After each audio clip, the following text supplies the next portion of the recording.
আজকে 1 লক্ষ টাকা দিব। ঘরখানাদার জমিদারি।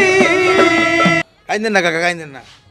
আসসালামু আলাইকুম দর্শক, আজকে যে 5টা গানের সুর বলতে পারবে তার 1 লক্ষ টাকা দিব দর্শক, 1 লক্ষ টাকা দিব। কিন্তু দর্শক কাহিনী আছে এখানে। আমরা কেন দিব? জীবন সহজ করার কাজে ব্যবহার করার জন্য 1 লাখ দিব। আমাদের নতুন অনুষ্ঠান জীবন সহজ করার ক্ষুদ্র চেষ্টা এপিসোড 3 আজকে চলে আসছে। 1 লক্ষ টাকা দিব এর জন্য যে কিনা ওই টাকা দিয়ে কিছু একটা করে খাইতে পারে, তার জীবনটা যেন আরো সহজ হয়ে যায়। এমন একজন মানুষকে খুঁজবো যে কিনা পায়ে রিক্সা চালায় এবং তার রিক্সাটা হচ্ছে ভাড়া। এমন একটা মানুষকে আমরা অটো কিনে দিব। সেটা যদি 1 লাখ হয় 1 লাখ, যদি একটু বেশিও লাগে বেশি, যদি একটু কম হয় কম। চলেন দর্শক, আজকে আমরা গেম খেলবো। 5টা গানের সুর বলতে পারলেই 1 লক্ষ টাকা দিব। 5টা গানে যদি সুর করতে পারেন আপনারা দেওয়া হবে 1 লক্ষ টাকা। মানে অটো যদি 1 লাখ হয় 1 লাখ, যদি 90,000 হয় 90,000, যদি 1,20,000 হয় 1,20,000। আপনার কি অটোটা এটা নিজের? না, নিজের মালিকের। ভাড়া কত এটা? 120 টাকা। এই রিক্সার দাম কত? এই ধর 5,000। 5,000 টাকা রিক্সা আপনি আবার ভাড়া চালান। আপনি গেম খেললে আজকে জিতবেন। এই কাকার আমি অনেক খুঁজছি। আমার পেজে ফার্স্টের দিকে আমার দোতারা সুরে 100 টাকার যে অনুষ্ঠানটা, ওই অনুষ্ঠানে কাকা আসছিল। তো আজকে কাকারা যে পাওয়া যাবো এভাবে আমি চিন্তাই করতে পারি নাই। কাকা, আমরা জীবন সহজ করে দেবো।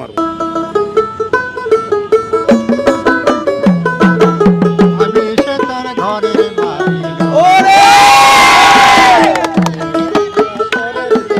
ঘর বানাইয়া আমি রই, আমি শেষে ঘরের মালিক নই। ঘরখানাদার জমিদারি। আমি পাই না তাহার হুকুম জারি। ঘরখানাদার জমিদারি।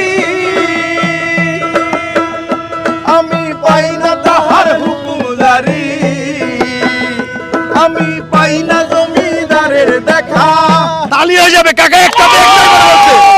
আজকে আমরা কাকাকে দিব একটা অটো রিক্সা কিনে। সেটা যদি 1 লাখ হয়, সেটা যদি 1,20,000 হয়, যাই হয়, যদি 1 লাখের কম হয়, কিন্তু আমরা কাকাকে ভালো মানের একটা অটো রিক্সা কিনে দিব। কাকা আর 4টা গান আপনার পারতে হবে। 4টা গান আপনার পারতেই হবে আজকে। এই যে টাকাটা আমাদের এক প্রবাসী ভাই আবুল হাসান, আবুল হাসান ভাই আমাকে খুব ভালোবাসে। তিনি একটা স্টার সেন্ডার। তো আপনারা আবুল হাসান ভাইয়ের পিন কমেন্টের লিংক দেওয়া রয়েছে। আবুল হাসান ভাই 60,000 টাকা দিছে। তালি হয়ে যাবে আবুল হাসান ভাইয়ের জন্য। আবুল হাসান ভাই 60,000 টাকা দিছে। বলছে যে ভাই আমাকে একটা স্পন্সর নেন। আমি কি স্পন্সর মানে আপনার কি ব্যবসা আছে? বলে ব্যবসা থাকা লাগবে না, আমাকে একটা স্পন্সর দেন, আমার আইডিটারে হিট করে দেন। মানে আমরা তো দোকান ব্যবসা বাণিজ্য হিট করি, আপনার তো ব্যবসা নাই, তাহলে কি করবো? তাহলে আমার আইডিটা হিট করে দেন, সহযোগিতা করতে চাই। তো সেই জায়গা থেকে আবুল হাসান ভাইয়ের পিন কমেন্ট আমাদের লিংক আছে। ভাই সবাই একটু আবুল হাসান ভাইকে ভালোবাসা দিয়ে আসবেন, ফলো দিয়ে আসবেন। আর বাকি টাকা আমরা ফেসবুকে লাইভ করি, রাত্রেবেলা 2 ঘন্টা লাইভ করি প্রতিদিন। সেখান থেকে স্টার মারে আমাদেরকে। তো সেই স্টার থেকে প্রায় আমাদের 14-15 হাজার টাকা জমে গেছে অলরেডি। কত? 15,100 স্টার। 15,100 স্টার অলরেডি জমে গেছে। আমরা 2-3 দিন লাইভ করছিলাম। তো যাই হোক, আজকে আবার রাত 10টায় আমরা লাইভে আসবো, স্টার কালেক্ট করবো। এইভাবেই মানুষের জীবন সহজ করার কাজে, জীবন সহজ করার ক্ষুদ্র চেষ্টা এপিসোড